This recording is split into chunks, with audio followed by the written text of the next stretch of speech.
This exciting action-adventure game recreates the fury and explosiveness of international boxing. You take no prisoners. Is that something you do in boxing? It's a fight, not a fight, it's a fight. For life and the championship in an 8-series match set against international backdrops, you're pitted against 8 of the most powerful masters of the martial arts. Each master fights with their own special weapons and fighting techniques, and you must kick, punch, and jump to victory. The action is powerful. Make the right move, and you advance to the next match. Make the wrong move, and you move over.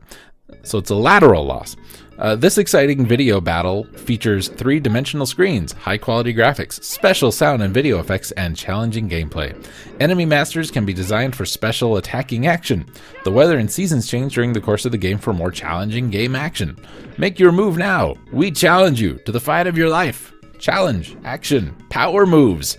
From System Vision and Kaneko, 1993, also known as Power Athlete, which if you want to look this up pretty much anywhere, that's how you need to look it up. Now that I have started reading this, I don't remember anything about this. Let's take a look. Oh, yes. That does help. Screenshots help. Wow, this game... We've looked at a lot of fighting games, and somehow, some way, we always end up looking at them kind of back to back, which is weird. But let's talk about this one for a minute. It was available for the NES and Genesis, Super NES and Genesis. Was known as Deadly Moves for the SNES as Power Moves. Developed by System Vision, published by Kaneko. It was the first release for the Genesis in '92, and in Japan, actually after that, we got it first. Super NES was later released in Japan in November of '92, North America in '93, and Europe much later in '93.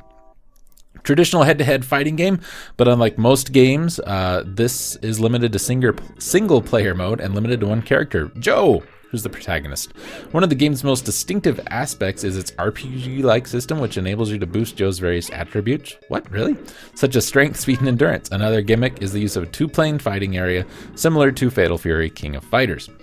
We have, 8, 9, 10 characters. Joe, Warren, Rayon, the token female fighter, this says. Vagnad. According to the Genesis manual, he's a survivor of the Holocaust. Nick, who breakdances, a kabuki-style fighter who can teleport. Chinese martial artist wielding a pair of deer horn knives. A tribal warrior with a bestial appearance. And a non-playable final boss. Despite the difference in the name between the Genesis and SNES version, there's no difference in gameplay, content, or characters. However, it's widely believed that the game's box cover and title were renamed to keep up with Nintendo's stringent no-violence policy, as the Genesis version features a close-up of a character being punched in the face with a torrent of blood erupting from the impact. The Super NES version, was roughly the same, but they recolored the blood to make it look like sweat. Big deal. Although the Genesis Mega Drive version is known as Deadly Moves and it featured a blood-splattered cover, there's no blood or death moves of any kind in the game. A US magazine ad for the game, while detailing its features, did not feature any screenshots, but crudely drawn ones that did not resemble the game at all. There is no reception data for this, but I can tell you it is not very good. GameFAQs gave it a 2.3 out of 5 out of 30 votes. So... we've looked at several fighting games. We're probably going to look at a few more. Play the other ones. That's my advice.